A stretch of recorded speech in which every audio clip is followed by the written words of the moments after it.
Okay, so I bought this at Walmart. It is a beef roast with vegetables and seasoning pack and chuck roast. So it came with all the vegetables you need, a big huge chunk of meat, and some seasoning. So what I'm going to do is I'm going to cut this up, and then I'm going to show you how I'm going to cook it in my pressure cooker. Okay, so I cut up the meat into like little pieces, like, you know, they look like cute pieces. I added meat tenderizer because I just love to cook with meat tenderizer. It always gives meat a good flavor and a good color. The packet came with this pack with all different types of seasoning. So I'm not going to add anything else because it has pretty much everything else I would normally add in there. So I'm just going to take that and I'm going to stir it up. These are the veggies that I cooked up, and then I'm going to put everything in the pot. Okay, so I got everything stirred up, all the seasoning. What I'm going to do is I'm going to put the meat in the pressure cooker first. So put it in there. And the reason why I'm doing that is because the bottom gets hot. So you're going to want your meat to cook more than you're going to want the vegetables.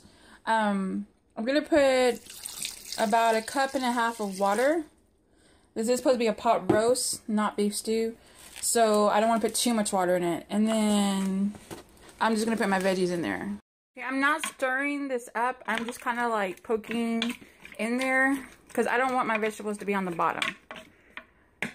I love my pressure cooker, but it doesn't really come with a recipe book or how-to book or anything. So that's kind of why I'm making these videos. This is all trial and error. So if I mess up, at least you know how not to mess up. And if when it comes out great, then we know that it comes out really great. So again, simple, put the pot in, the noise came on. This little knob has to be all the way right here. This needs to be down. And I'm going to hit the menu button. Stew and soups are number 2. But then again, it's meat and vegetables. So we're going to go with number 2. The time on that's 35. Let's see. If I do number 5, the time is 30 minutes. So it's not much different. So we're going to go back to number 2. Because it's kind of like a pot roast type stew, but there's nothing on there for pot roast. So we're just going to do number 2. The time on that is 35 minutes. So it might be ready for 35 minutes. It might not, but we'll just give it a try. So I got my AM, my clock, my 35, and we're going to hit start. And we'll just see what happens. Okay, so it beeped and it went off. And so you turn it. Let the steam go out. That's a lot of steam.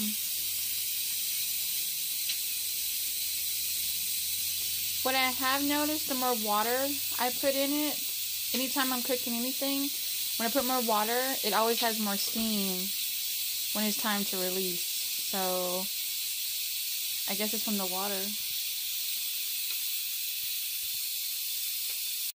Okay, so all the steam's out. That little red button is gone down. And so now you can open it.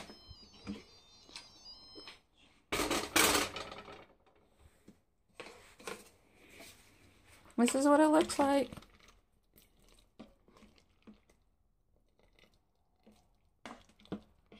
I mean, it looks pretty done. All the veggies are soft. The meat, I'm gonna cut into it and see what it looks like. Okay, so there's no pink to it at all. It's pretty done all the way through. So that's really cool. You can make a whole pot roast. I probably would have used less water.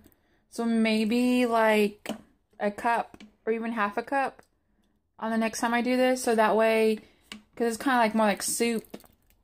And it's supposed to be pot roast. So I guess kind of a way I have beef stew. Even though it's supposed to be pot roast. But it tastes really good. So give it a try. Let me know how it works out for you. Okay, bye.